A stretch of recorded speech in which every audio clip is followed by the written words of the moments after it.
green above. Here we go. History in the making. Green, green, green.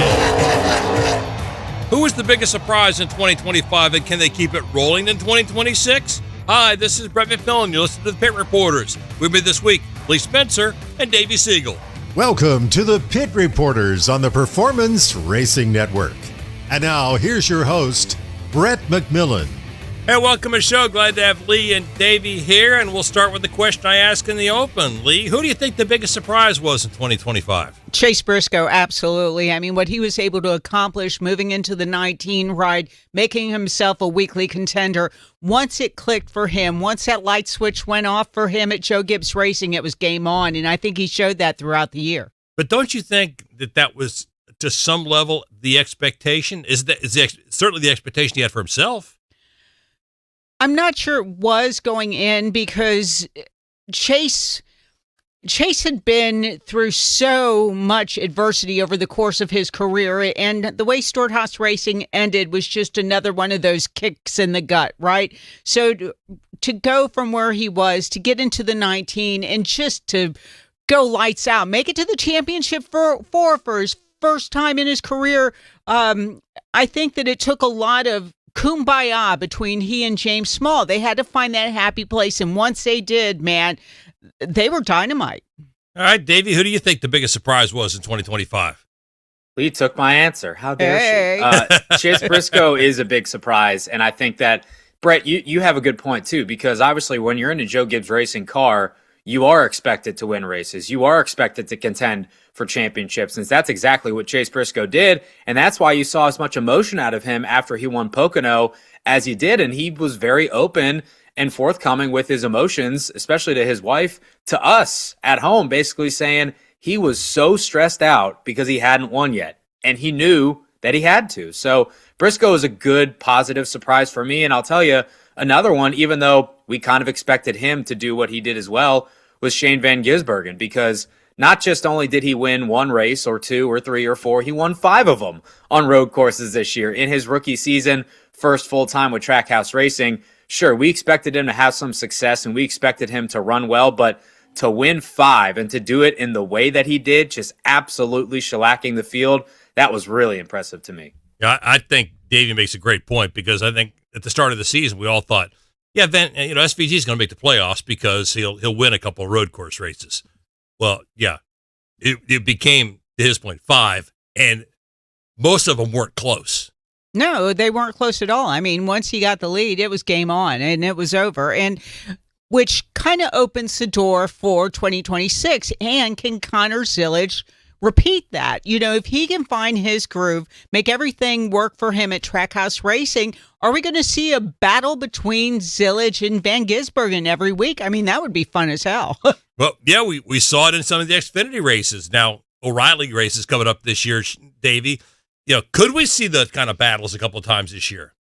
Boy, I hope so. Lee's right. It would be really fun to watch those two battle it out on the Cup Series side of things. And like you said, Brett, which was Xfinity at Sonoma, I mean, that's one of the races of the year, in my opinion, just because the battle that we saw between those two drivers on that day was something special. And I think it made it even more special knowing that that's something that we probably are going to see for the next 5 to 10 years, hopefully down the road in the Cup Series. But even though Shane made it look pretty easy, I think we all need to remember and realize that it's not, and that he's really that good. I think Connor is really, really close, if not banging quarter panels with Shane in terms of a pure talent level, in terms of road course racing. The thing is, Shane now has a bit of an advantage on Connor in terms of seat time in this Gen 7 car with Trackhouse Racing in the Cup Series. I'm not saying that Connor's got a lot of way to go to catch up to Shane, but Shane does have a little bit on Connor, so I think we should pump the brakes collectively and just realize that Connor is still a very young driver, a very young adult, and he has a lot of learning left to do, and he would tell you as much. He has told us as much. So I would not be surprised to see Connor win a road course race this year, but I would be surprised to see him win multiple ahead of SVG. I just think the 88's that good. 87 now this year. Well, let me ask you, Lee, you talk about SVG and the surprise that he was in winning 5 road course races. Did he show enough improvement on the ovals to surprise you this past year? Absolutely. I think he and Steven Duran, the way that they worked together and just kind of fed off of each other, because Steven really had never been in this position before, a crew chief at the Cup level. So to have all of it just kind of build together, to grow together and mature. And we saw that over the course of the season. You would look and it's like, oh my gosh, a 10th place finish on an oval. And it just starts clicking. And we said the same thing about Zilic in the Xfinity when he won it at Pocono. Oh, well, it's not really an oval. It's a try, but then he started winning on ovals and you just kind of had to throw your hands up and say, yes, this kid can get the job done. And I think SVG's there. I would be absolutely shocked if he doesn't at least get to round of 12. I mean, you see these little incremental improvements, and I think that there's one for there. But Trackhouse is going to go through some huge changes this year. With Connor coming in, Ross Chastain's going to have a new crew chief. So you have to look at all these little things that are happening behind the scenes. And if they can get the consistency going that they've had in the past, then I think it'll be collectively a great year for Justin Marks' teams. I've been told at this point, Davey, that, obviously SVG likes winning races. He's enjoying winning the road courses, but he really wants to win an oval and prove something now. Definitely. And I think you've seen that mindset out of him since he came over to America full time. And he was very open and honest as well about it being a process. It wasn't going to happen in year one. Being honest, and I think he probably would tell us too, it'd be a surprise if it happens in year two. I think Lee's point about making the round of 12, that is, I think, potentially a realistic goal for that team this upcoming year, because we knew that they were capable of doing it this year, especially with their prowess on road courses. We knew that they were going to get there. It's just being able to have that consistency over what was a 3-race stretch in the first round to get to the round of 12. But SVG is a realist, for better or for worse. He has that Kiwi dry humor to him, so to speak. So look, I think running well on ovals should be expected now out of Shane Van Gisbergen. Winning a race on an oval, I still think we have a little bit to go to get there. However, he surprised us before, and I would not be shocked if he surprises us again. I still think, though, he has a little bit of work left to do on the ovals. And still, too, he and Steven Doran, they have good chemistry right now. And they know what it takes to get the job done on road courses. They're getting there in terms of ovals. But you got to remember, for as good as he has been and as better as he has shown, there still are 10, 15 drivers ahead of him that do this every single week and have been doing it for 10, 15 more years than he has. So small incremental gains, I think, for Shane Van Gisbergen in year two at Trackhouse. That is what I think we should expect. Let me throw another name out, Lee, of a guy that I thought was a big surprise this year for a couple of reasons, and that's Ryan Preece. He had not had a lot of success, or the kind of success I think that Tony Stewart thought he would have at Stewart-Haas, and for various reasons, goes over to RFK in a late added third car and outperformed the other two guys at RFK for the most part. I think he's driven. I think he's got something to prove. I think once the reality set in with Chase Briscoe of where he was and what he needed to do, and this is going to be probably his last and greatest opportunity. I think Preece is in that same boat. Here I am. I finally got a shot. I'm with like-minded guys. He looked very much like Chris Buescher from the last 2 years, right? He kind of jumped in and became that guy. And it's really interesting because I think in both those situations, with Buescher and Preece, with Christopher Bell and Chase Briscoe, be careful what you wish for, because, when you bring over a guy like this or recommend a guy like this, it's almost like Jeff Gordon and Jimmy Johnson, right? Jeff Gordon says, hey, I got this guy. And then he never wins another championship again. But Preece isn't ready to win championships yet, but boy, he's gaining. I would have liked to have seen what he was capable of doing at Snowball Derby this week, but I think he withdrew late in the game. So it was one of those deals, but I only see him getting better. I think RFK, like Trackhouse, is one of those up-and-coming clubs that's just going to get better with age. What do you think about what Preece did this year, Davey?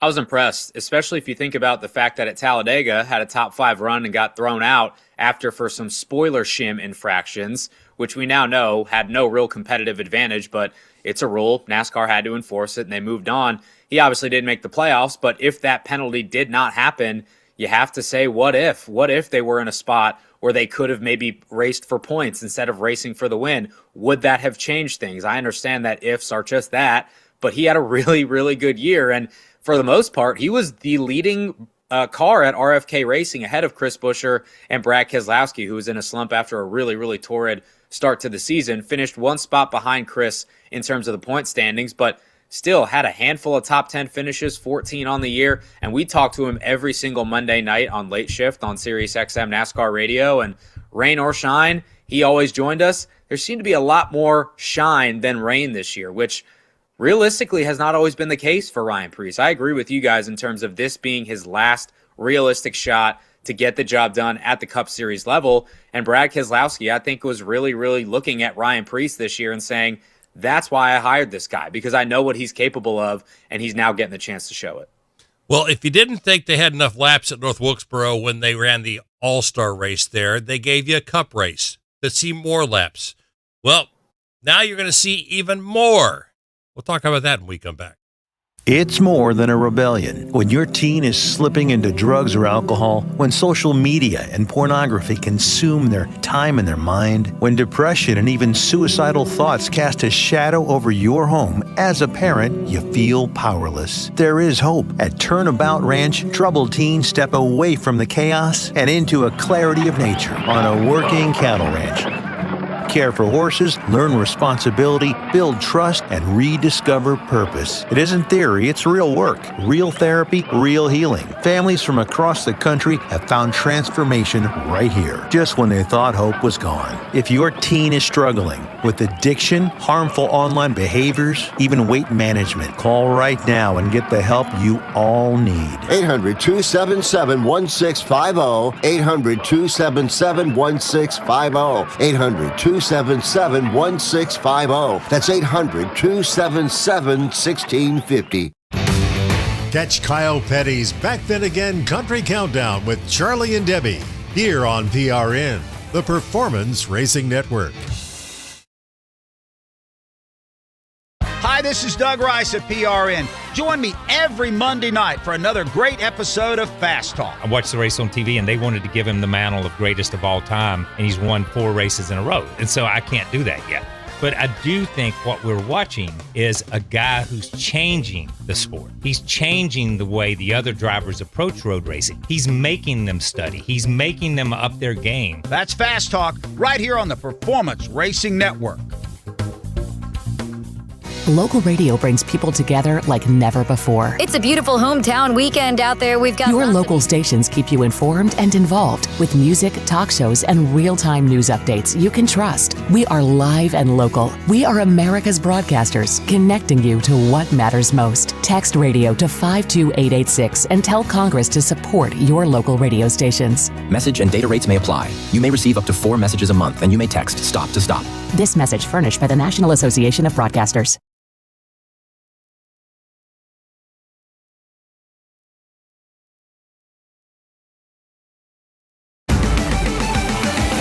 We're back with more of the Pit Reporters on the Performance Racing Network. Welcome back, along with Davey Siegel and Lee Spencer. Brett McMillan, glad to have you with us. And, Davey, the fans said they wanted more at North Wilkesboro, so they moved the All-Star race to Dover and moved a points race to North Wilkesboro. That's another story we can get into later on. And it was going to be 400 laps at North Wilkesboro, which is what they used to run, if I remember correctly, back in the old days before they shuttered the place. Well, now NASCAR's announced 50 more laps. It's going to be 450 laps at North Wilkesboro. Is more better? No. And I hate to be that way. I hate to be the Debbie Downer because it's the holiday season. We're supposed to be happy. We're supposed to be joyful and jovial, but more is not better. Longer is not the answer. In fact, it's the exact wrong way to go. I have been beating the drum for years of shortening the season, shortening the races, all those things. Realistically, I understand, not going to happen. Contracts are in place, and the races are going to be what they are. The schedule is going to be 36 points paying races for probably the rest of time, but, that's neither here nor there. I don't understand this move other than just giving fans more racing, which yes, sure, it's not necessarily a bad thing all the time. But in this case, I think that there still are a lot of unknowns in terms of how North Wilkesboro is going to race for a points race when there's not anything in terms of besides just money on the line. I mean, there are still a lot of questions left to be answered as it pertains to this racetrack with these Cup Series race cars and this new revamped surface of sorts. I'm happy we're going to North Wilkesboro. I'm supportive of them getting a points race. I do not think this is a good move. I hope I'm wrong, but I don't see the point here. Lee? Well, this kind of reminds me of the days back in Bristol before there was a tunnel. It's 50 laps more for somebody who's already pissed off to lose their mind, right? Now. Which makes for great radio. So that's kind of how I'm looking at it. In the middle of July. Well, yeah. Hey, I can still remember Kyle Busch and Ricky Stenhouse Jr. I mean, these things, these things happen over time, and I think it just means 50 more laps of storylines. Okay, well, as a journalist, you can look at it that way. I'm of the opinion, I was of the opinion in the first place that 2 of the 3 All-Star races we've had there have not been particularly competitive. And so I think having the All-Star race leave there, I'm of the opinion of, like Davey said, more is not necessarily better. By going from 200 to 400 laps was not necessarily the best move. And now you're adding 50 more. They didn't have great races at North Wilkesboro back in the day. They didn't. You're absolutely right. And so this is another experiment. We'll see how it goes. I mean, I think maybe, is it just holding a calendar spot for Nashville Fairgrounds if that should ever happen? I don't know. But it's going to be interesting to see us going to Dover and how that plays out for the All-Star race. And if that can get a group of fans that just haven't been turning out for that racetrack for a long time. It's sad to say because I think it puts on very exciting racing. It's different style of racing than we're used to seeing, but the All-Star race is going to have a different look this year, and it's going to be interesting to see how that turns out. Well, it is going to be a night race, which I don't know if that makes any difference, Davey. At least it won't be in the heat of the day in the middle of July in the North Carolina Piedmont. Well, it's not the Piedmont, it's the foothills. But still, it's still going to be warm. I think foothills and Piedmont are the same word, aren't they? I'd have to look that up. Yeah. I'm a DMV boy, so I'll let you guys hash that out. But I will say, I mean, a night race is always fun. You get the pomp and the circumstance of that, and North Wilkesboro under the lights, there's a lot of intrigue with that. But at the same time, Brett, you nailed it. I mean, the All-Star races were not a lot to write home about. If it wasn't for a pit stop, Joey Logano would have led all 200 laps after he and Paul Wolfe masterfully maximized the test that they had there. And I want to be clear, too. I'm all for the idea of giving tracks that deserve more dates, a second date or a points race, and moving the All-Star race around and all those different things. But I just don't think that this move in particular, even though it's only 50 laps, I understand that we're not going from 400 to 500 or 500 to 400, whatever it is. It's only a 50-lap increase. I still just don't understand it, really. And again, I hope I'm wrong. I hope that the racing's great. And, Lee, maybe you and I can be in the middle of another scrum and I can get another scar on my elbow for being in the middle of another fight and falling over a tire. I don't know. But on paper, I just don't get it. I just don't. It could be to fit the TV window. I mean, which is my guess. Well, it could be.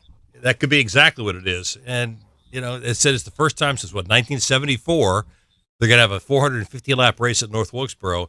I still am curious to see, 6 weeks before that, what the All-Star race is going to look like at Dover and how it's received there.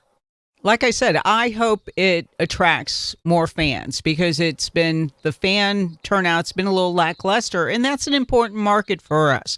When you think about the whole New York market, and I know that that's a stretch calling that New York, but that's that East Coast corridor that people want to get. Right now, we're looking at Pennsylvania and New Hampshire as the only 2 races up there. You don't want to lose Dover. Then you completely lose that whole feeling in the Northeast. And so you got to find something for it, but it also has to be entertaining. And I hope it's entertaining for the fans, and it makes them want to come back and bring their friends.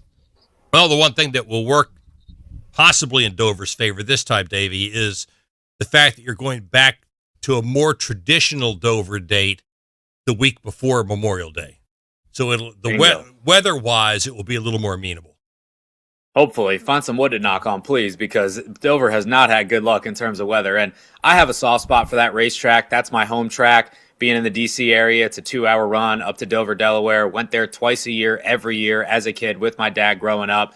And it's been unfortunate to see that track kind of go down a little bit in the pecking order in terms of the seats being removed and the track changing ownership. SMI has done a great job revitalizing that racetrack, though, I will say. There's just a lot of different things that needed to be done that you as a fan there kind of noticed, but it was subconscious in a way. And SMI has spruced a lot of that up. The racing has remained, I would say, status quo. You know, it's a very long green flag run type of racetrack. And I always like sitting in the press box in turn one. And over the course of that long green flag run, you can see the rubber being laid down in all the different lanes. And then under caution, it gets picked right back up. And then when they go back green again, that sets down again. That's what maybe worries me a little bit about the All-Star race being at Dover Motor Speedway, though, Brett, is that a track like that lends itself to long green flag racing, that's not typically what the All-Star race is about. Now, who knows what the tire compound is going to look like, what the horsepower situation is going to be. There's a lot of questions that we have going into 2026 that we may not get answers to until we're maybe halfway through the season. So Dover may be one of those independent variables that we might be overlooking because it's not a points race this year that could maybe tell us a lot about what we might see in the second half of 2026. All I know is that if they're racing at Dover and I'm in the area, I'm going to be there. I will not miss it, and I'm really excited to see what happens. All right, when we come back, a surprise change in the O'Reilly series. Stay with us. Whether your engine runs daily or only when you need it, Z-Max Micro Lubricant is the force you need against carbon buildup that can damage your engine. Combustion causes carbon and other harmful deposits to build up in your engine, fuel system, and transmission. And carbon is like sandpaper rubbing against your engine's internal parts. You don't want that. You want Z-Max Micro Lubricant. It soaks into metal and keeps your vehicle running at peak performance. Find out more at zmax.com or visit us on Facebook and Twitter. Protect your engine to the max with Z-Max. In addition to traditional summer camp, Victory Junction also hosts family weekends, partner programs, and day camps. And the Victory Junction Outreach Program takes camp fun beyond our gates to children at hospitals and partner sites throughout North Carolina, South Carolina, and Virginia. Victory Junction makes the impossible accessible. This is a place that needs to be here 50 years from now, 100 years from now. We are never going to run out of kids that can benefit from Victory Junction. Discover how you can get involved at victoryjunction.org. Lenny Baticki brings you PRN at the Track every week here on PRN, the Performance Racing Network. Hey, it's Charlie and Debbie, along with NASCAR legend Kyle Petty, inviting you to join us for Kyle Petty's Back Then Again Country Countdown. Each week, we'll put it in reverse and take a trip down memory lane, looking back at that week's top 20 country songs from years past. We'll dive into what made those songs and artists move the needle, what pop culture trends made those years unique. And you'll get to hear me tell stories only I can tell. So don't miss Kyle Petty's Back Then Again Country Countdown right here each week.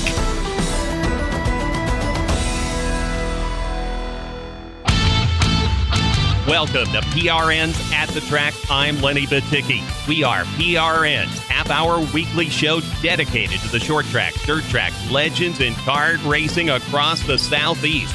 We provide our audience with the news and insightful conversations with the newsmakers from grassroots racing. How did that help you this time to take this victory from a grassroots perspective? I definitely felt like Martinsville was a lot harder than the other one. That's PRN's At the Track.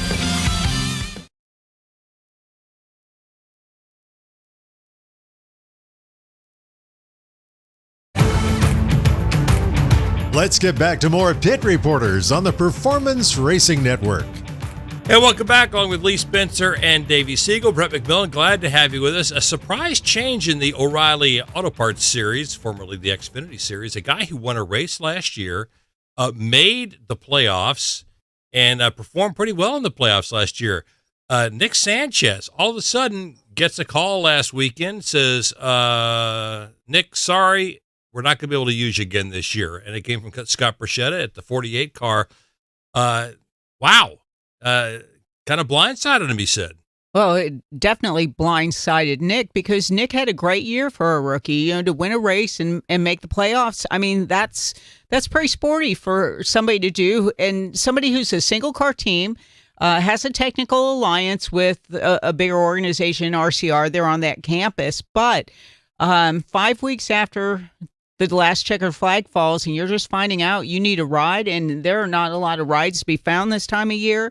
My sources tell me that Patrick Strapoli is supposed to be taking over that ride. Nick's 24 years old, lots of blue sky.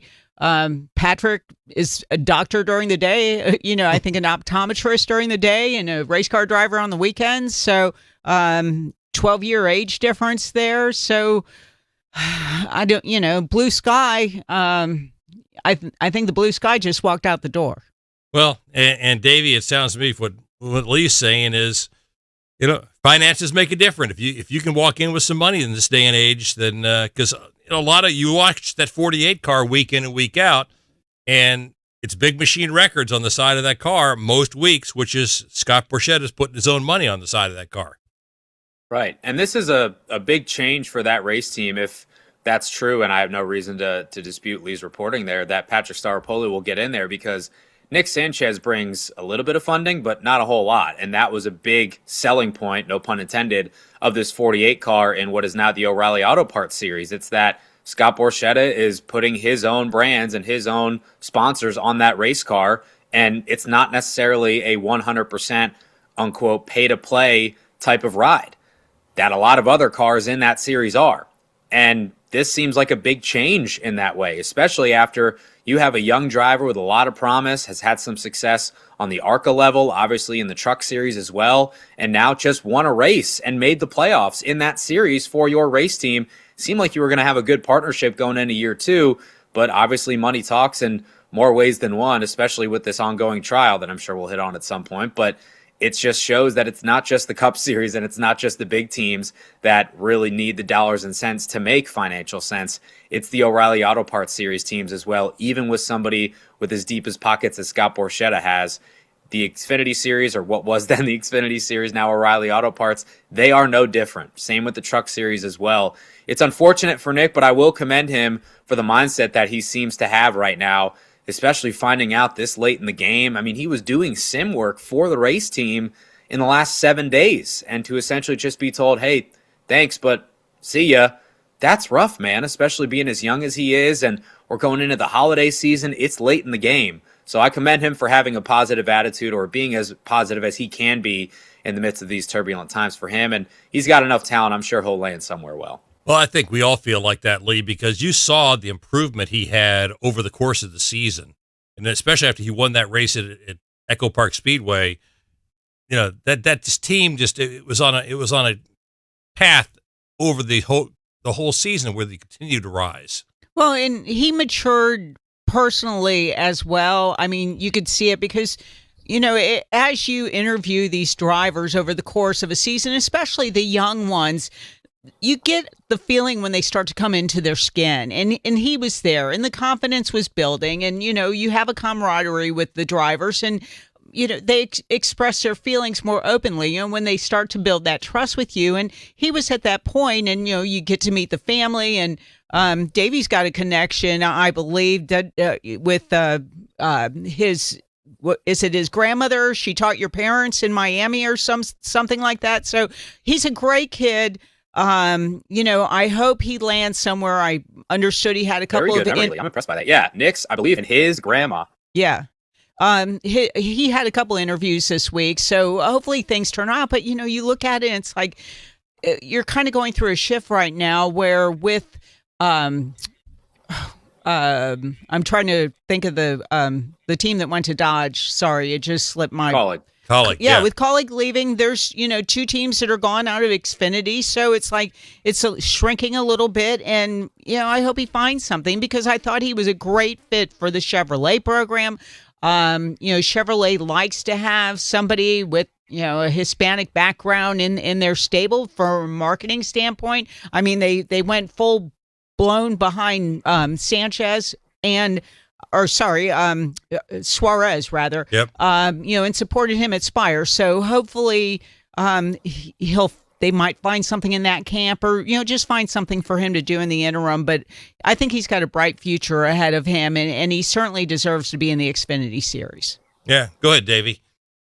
Yeah, sorry, I think that was my bad. But the weird connection is somehow, some way, Nick's grandma was my dad's Hebrew school teacher in Miami. Like, what are the odds of that? And I don't even know how we figured that out. But Nick and I have always joked about that if I'm ever in the Charlotte area for Passover or for Hanukkah, we'd get together and do something and make a little family reunion out of it. It's just a funny, weird Jewish geography connection. That's all. Oh, there you go.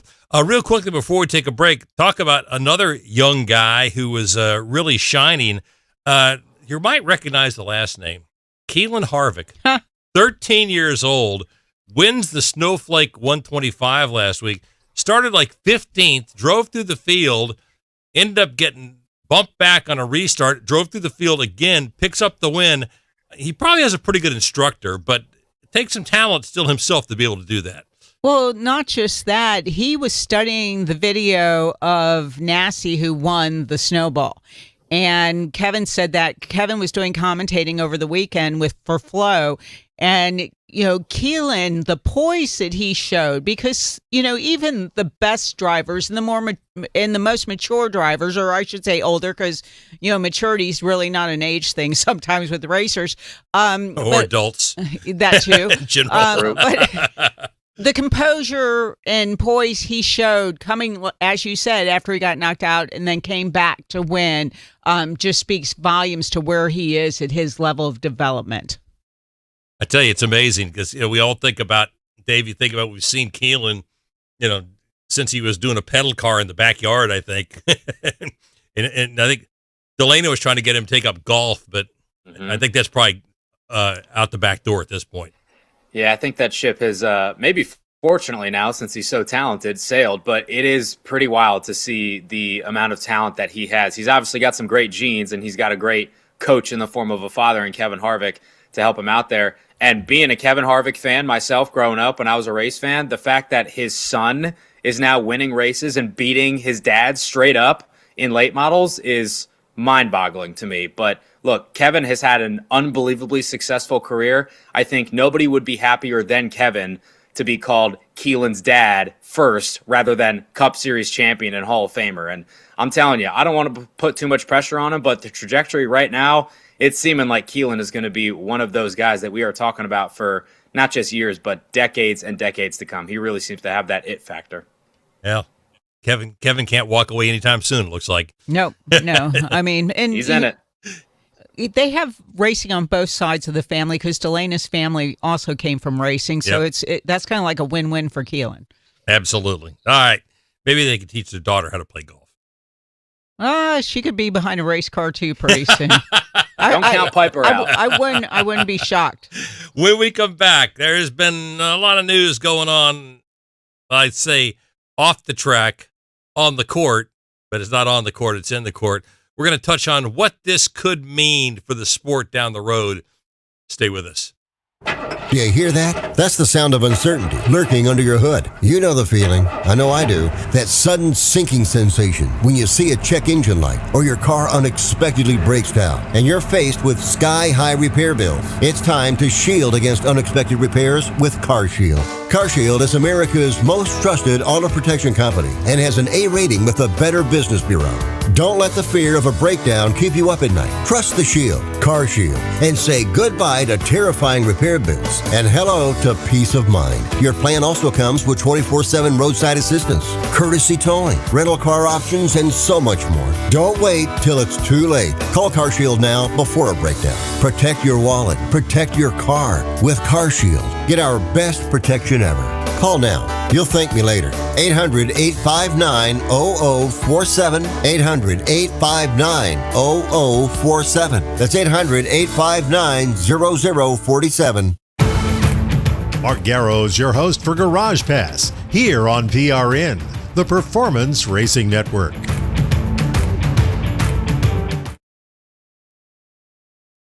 Here's Paul Doschel of Toyota. We have a kind of robust program around NASCAR, and we feel that if we're going to be there and compete against Chevrolet and Ford that we want to be able to tell that story. And so we feel that a 360-degree approach is the best for that.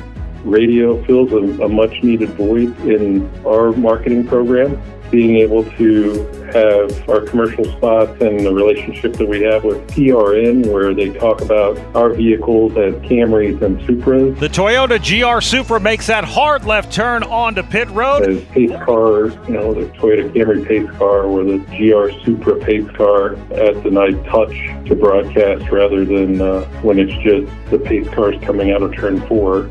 So for us, it's really the coming together of the 360-degree approach to really make our program all-inclusive. NASCAR Network Radio drives business.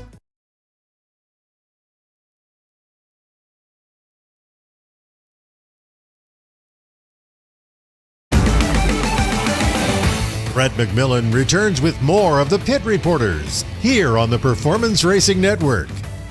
And welcome back. One with Davey Siegel and also Lee Spencer. Brett McMillan, glad to have you with us. A lot of the news, obviously, the last couple of weeks has been with this whole trial between 2311 Front Row and NASCAR, and it's been going on in Charlotte. And if you've been keeping up with it, there's a lot of testimony going on, and there's some angst back and forth between the two sides. And I don't want to get into a lot of what's been said because this is ever changing. And as we record the show, what's happened to this point could be totally switched by the time that you hear this show. So what I want to get into more is a lot's been said on both sides, Davey, and a lot of this came out beforehand in pre-trial releases and things like that.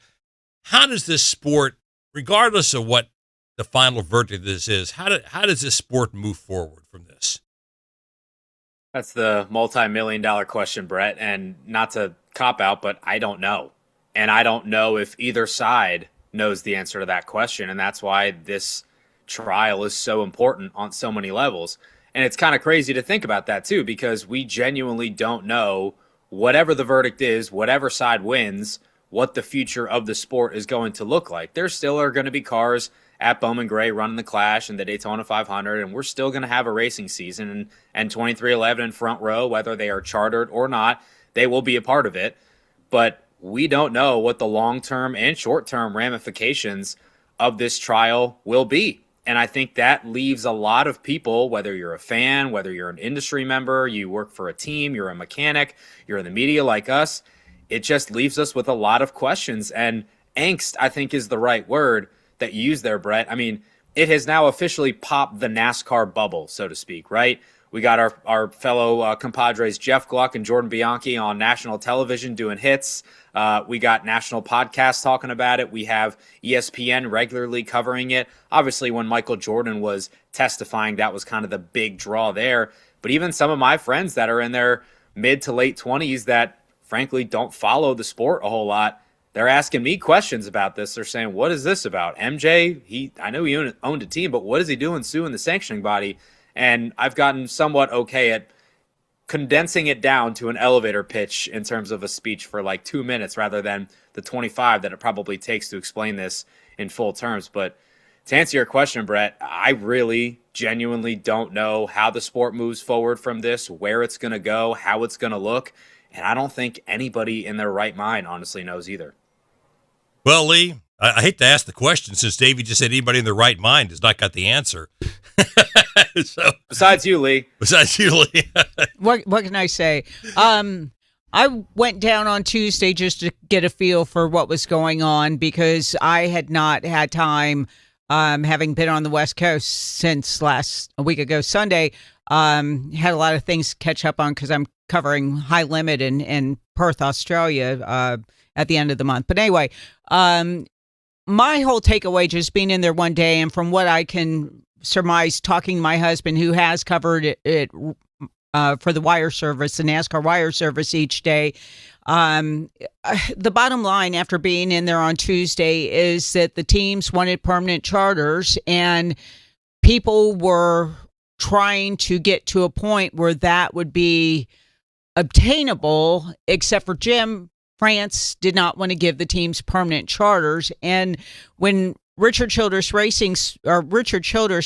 spoke up on the stand, he used the analogy of the PBR, Professional Bull Riders Association, which they joined, and they own a team. And he said that they bought their charter there for $3 million, and that was 3 years ago. And now they're selling between 24 and 40.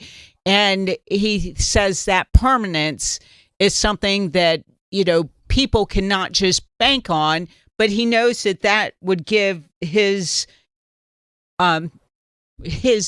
grandson something to bank on for future. He's been there for 60 years. He wants his kids to be here for 60 years. And I think that's the bottom line when you look at it across the board. He didn't want to get involved in a lawsuit. He's pretty much stood with the Francis from the time that the Grand National Division went on strike when they walked out, that many years ago. So, he's always been part of the fabric of the sport. But on the other side of that, he wants all, and he used the word blood, sweat, and tears, and just the work and the years he's invested into the sport to pay him back, for that investment to pay off. And, there's that generational awareness that he kind of brought to the courtroom. And, from that point, it was interesting to listen to. One thing that's been interesting to me, Davey, is the numbers that are getting thrown around. And I know that sometimes it can make your eyes roll to the back of your head, and we all joked that I was told there'd be no math. But, when you start hearing the numbers that get thrown around and all these teams say that we haven't made money in years, and that's it. That may be lifting the veil on that. I don't think that can be good for anybody. That the judge said months ago, if this thing goes to trial, nobody wins. And I think this may be what he was talking about. No question. And as cliche as it is to say, the only winners in this are the lawyers, because they're the ones that are bringing home the bacon, right? I don't think that the text messages that were unsealed on both sides, by the way, because I know that the NASCAR ones are getting a lot of attention with Steve Phelps and the Richard Childress stuff, but months before that, there were texts from Denny Hamlin, Steve Lauletta, and 23XI talking about the France family as well. So it obviously goes both ways with anything in an antitrust trial like this does. But the money, the facts and the figures around those things, Denny Hamlin's salary is now public. Steve O'Donnell, Steve Phelps, their salaries are now public. Jim France, the amount that he and his family take home are now public. This is why Judge Bell was pleading with both sides to settle, because he didn't want this stuff to come out. The teams didn't want this stuff to come out. It's just probably going to cause a lot of issues down the road. And if you think there's unrest now, I'm sure that this unrest will probably continue regardless of which side wins out in this trial, just because now everything is out there. And whether or not you like it or not, it's hard to ignore those facts, those figures, and those numbers. Not even just from the salary side on these individual people that have occupations from the sanctioning body or the race teams, but also the agreements and the exclusivity of them and the hundreds of millions of dollars that tracks and teams get or don't. It's very fascinating. I will say that. I'm not a numbers guy, but I have been combing through these documents like no other, because it is interesting and it's important to see.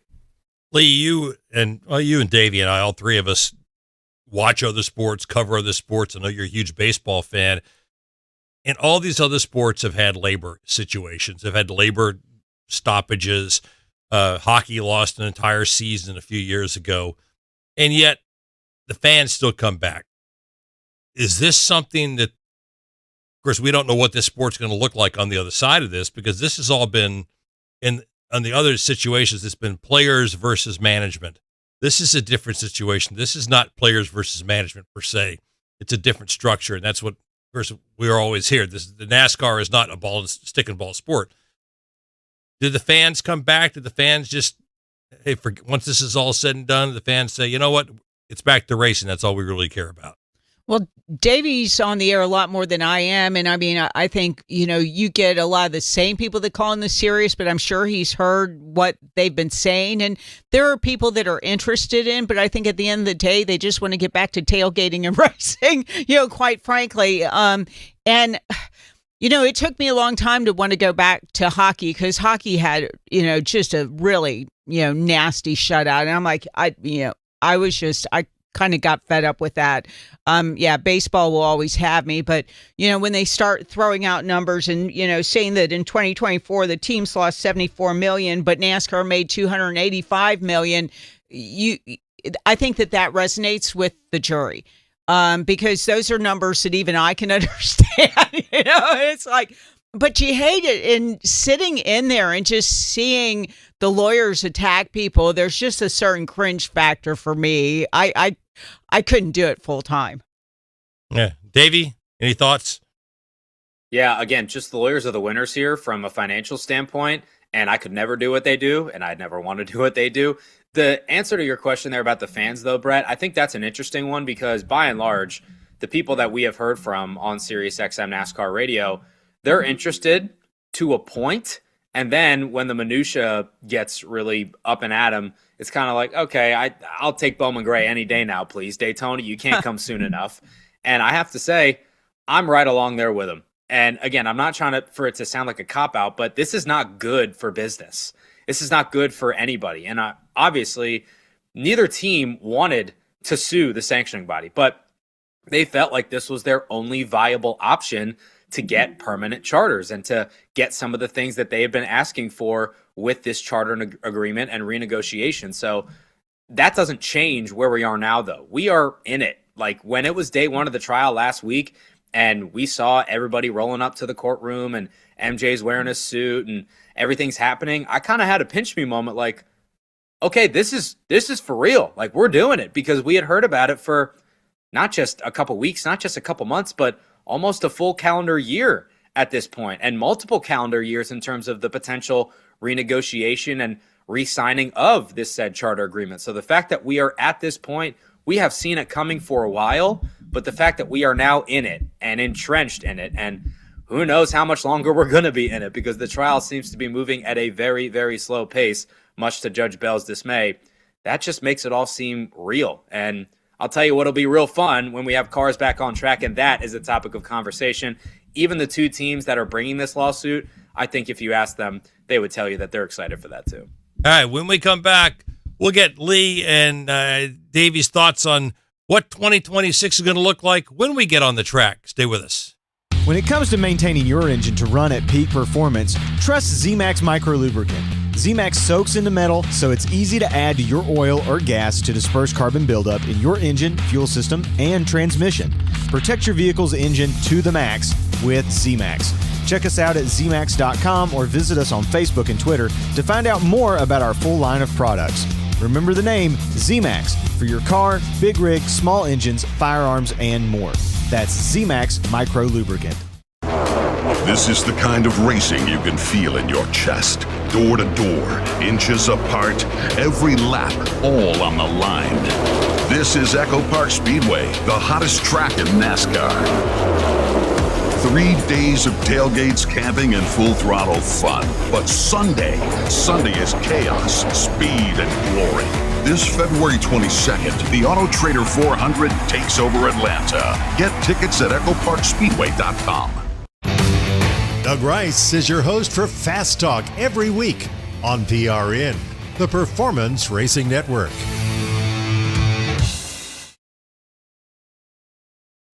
These cars are about to fire it off in anger. Logano back across the stripe. Now Zane Smith putting on some pressure. Side by side, Austin Cindric has him at the line, and he will take the lead into one. Boy, what a save. We got cars sideways. It's Christopher Bell. He spins and collects a couple cars. Here comes Shane Van Gisbergen on the bottom. He's looking for second. Now Chris Buescher fired out of a cannon at turn 2. He's right into the rear bumper of Ty Gibbs. Which way is he going to go? Oh, it's a multi-car accident. I want to say 15, 20 cars. Looks like Austin Cindric is involved. Denny Hamlin. Guys, that took out about 2/3 of the field. We have a fight on pit road between two crew guys. One of them is with Ty Gibbs. One is with Brad Keselowski. Brad Keselowski will see the white flag as he drives under the start-finish line. Chase Elliott has battled at the front all night long. He's won the war. Chase Elliott has just punched his ticket to the playoff. Awesome job, man. Awesome. Thank you guys so much. This is PRN.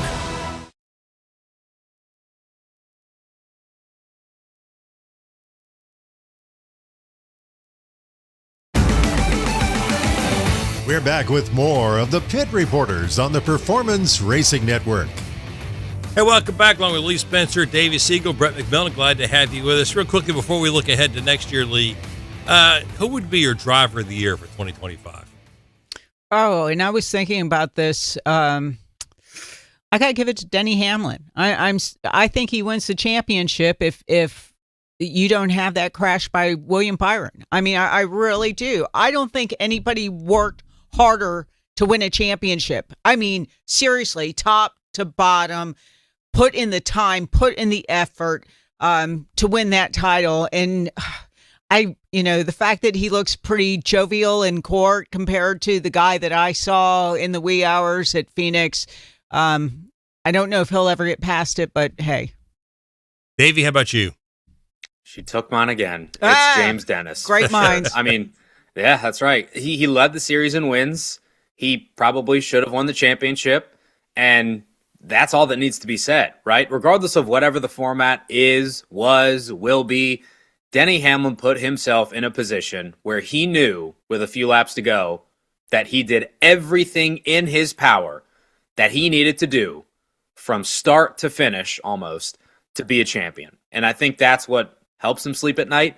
I'm sure that it's probably not a peaceful sleep, but a sleep nonetheless. I think he had a great year. One of the best years of his career, obviously, and one that I did not see coming at the start of the year when they showed up to Bowman Gray with a blank hauler. This is a Joe Gibbs Racing driver, a future first ballot Hall of Famer, championship contender that's struggling to find sponsorship. What is going on here? With a new crew chief, by the way, that he apparently had no say in. What is this season going to be like for Denny Hamlin? If you would have told me and Denny probably at Bowman Gray that they would have 6 wins, lead the series in wins, and be that close to winning a championship, I don't know if he would have believed you. But for me, Denny gets my vote. Yeah, most of the votes we've gotten have been for Hamlin. We have gotten some Corey Himes and some Connor Zillages. I mean, they had standout years, Oh, yeah. no doubt about it. But when you look at our Premier Series and you have to pick one driver, Denny gets my vote. And to think Chris Gabehart wanted to do something different because he didn't think Denny Hamlin could get the job done. And so I think I think Denny wanted to prove him wrong, and he did. Yep. What do you think as 2026 begins? What are going to be the top 2 or 3 stories you're going to be looking at? Where Chris Gabehart goes and what's JGR post Chris Gabehart. And I mean, I hate to bring that up again, but he is that pivotal of a figure that you can't dismiss his contribution to JGR and what he could possibly do if the rumors are true at Spire. So, we don't know where. We know he's left Gibbs. We don't know where he's going. You're saying the rumors are he's going to Spire. That's the rumor. And rumor, I'm capital R, people. Don't come back and I'm just, yes. Rumor, capital R. Rumor. Davey, what do you think the top couple stories are going to be in 2026? Yeah, that's a big one for sure. I don't use this word a lot, but I was shocked by that. I did not see that coming whatsoever. So to see where Chris Gabehart lands, that will be a big story to follow. And the fact that he's leaving one of the top 3 big teams is a big one for me too.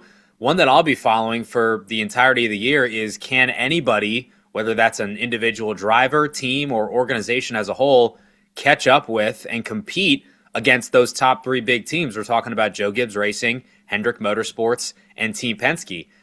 I don't know if the answer is yes right now. I mean, sure, you can look at Trackhouse Racing and say, well, SVG with his road course prowess, Zilich coming in as a rookie with a lot of road course prowess as well, and Ross Chastain, always a perennial race winner, doing what he did at the Coke 600. He could do that any given Sunday. I think Trackhouse may be the team that's most poised to make a run at him, maybe even RFK, but at the same time, none of their cars even made the playoffs. So I don't know how you can say that with a straight face. I don't know if there's one team that's knocking on the door right now or even in the vicinity to even reach over to knock on it that can challenge any of those 3 major teams. We'll see how the horsepower situation plays out. We'll see how Goodyear and their ever-evolving journey to make some tires that fall off a little bit more and make a better racing product, putting it more in the driver's hands. We'll see how that evolves as well. But overall, I'm going to see if any of those top 3 teams can be not just dethroned, but even challenged, because right now on paper, I just don't see it. All right. I want to see a little more out of Team Penske, the 22 team as well, because, I think they were just a little bit off. They looked like they were showing promise, and then they kind of sunk. Yeah, a little bit slow most of the year. I think they lacked in horsepower most of the year. When we come back, white flag laps. This is a consumer warning for men in our audience looking to buy generic versions of the blue or yellow pills online. Be very careful. Many of these products may be completely ineffective. Our research team has found versions of these blue and yellow pills for the remarkable price of about $1 a pill. They have a success rate as high as 87% to help men with erection issues. And remember, with a price as low as $1, you'll get more bang for your buck. Call now and we can confidentially ship your order with no questions asked. Call now to learn how to get our versions of the blue or yellow pills for about $1 a pill. Call now and ask for express shipping to get your package in days. 800-245-4816. 800-245-4816. 800-245-4816. That's 800-245-4816. Call Pharmacy Shop now. Catch Kyle Petty's Back Then Again Country Countdown with Charlie and Debbie here on PRN, the Performance Racing Network. My fiance is a veteran. I did tours in Korea, Germany, and Bosnia before I got injured. When Yusuf got out of the military, he needed help getting his disability benefits. Luckily, DAV came to the rescue. They fought for me the same way that I fought for my country. Every year, DAV provides life-changing support to more than 1 million veterans. My victory is never giving up and finding more ways to serve. He's pretty amazing. Support more victories for veterans. Go to DAV.org. Hi, this is Doug Rice at PRN. Join me for another great episode of Fast Talk. We have NASCAR Hall of Famer Kurt Busch. What does a much older, wiser Kurt Busch want to tell Carson Hocevar? Well, let's bust out all the VHS tapes and you can watch all my mistakes. Try not to do those, Carson. I like what he's doing. He's learning, and he's putting his time in up front. That's Fast Talk right here on PRN.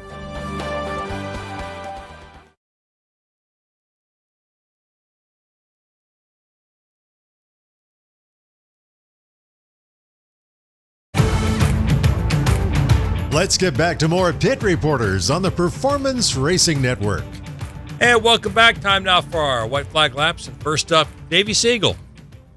I just want to say that there is a lot going on in the world of NASCAR right now. A lot of it's positive. A lot of it is not so positive. But I will say there is greener grass on the horizon, everybody. The Clash will be here before you know it. Daytona is not too far behind that. And cars will be back on the racetrack soon. And even before that, the NASCAR O'Reilly Auto Parts Series has a test upcoming at the Rockingham Speedway to see what they got in store for this 2026 season. So if you have fatigue of all the stuff going on in the courtroom the last couple weeks, you are not alone. And do not fear, racing will be back soon. And to take a page out of Brad Gilley's playbook with the holiday season approaching, get the race fan in your life the best gift of all, and that is tickets to a NASCAR Cup, O'Reilly Auto Parts Series, or Craftsman Truck Series race. Throw in ARCA while we're at it. Why not? That is the greatest gift of all. So there is plenty to celebrate this holiday season, and greener grass is on the horizon, and I cannot wait until we are talking about cars on track and competition first and foremost. I thought you were going to say a serious subscription, but I'll throw that in. And no, I can't give you one for free. Sorry. And by the way, congratulations on your wedding, and good luck and enjoy your honeymoon. Thank you. And go Hokies to you, bro. Go Hokies. Thank you. And next up, Lee Spencer. I feel really bad for Ty Majeski about now because the guy dominated the Snowball Derby only to get to the closing laps, told he had jumped the restart not once but twice and got black flagged. My first experience of the Snowball Derby and my last experience, Christopher Bell won. He was DQ'd. Chris Gabehart was his crew chief. So, you want to go down there, you want to see that race. It's iconic, but hey, you never know what's going to happen before or after it ends. It sounds like it. It always is that way, it seems like. But I mean, half the years they end up getting DQ'd at the end, it seems like. Crazy. Unless Keelan Harvick's involved, it seems like. And Lee, Hey, have a great holiday season and enjoy your trip to Australia. Thank you. All right. Davey, Lee, thank you guys very much for being here. We appreciate you being here. We'll talk to you next week on the Pit Reporters. Join us again next week for the Pit Reporters on PRN, the Performance Racing Network.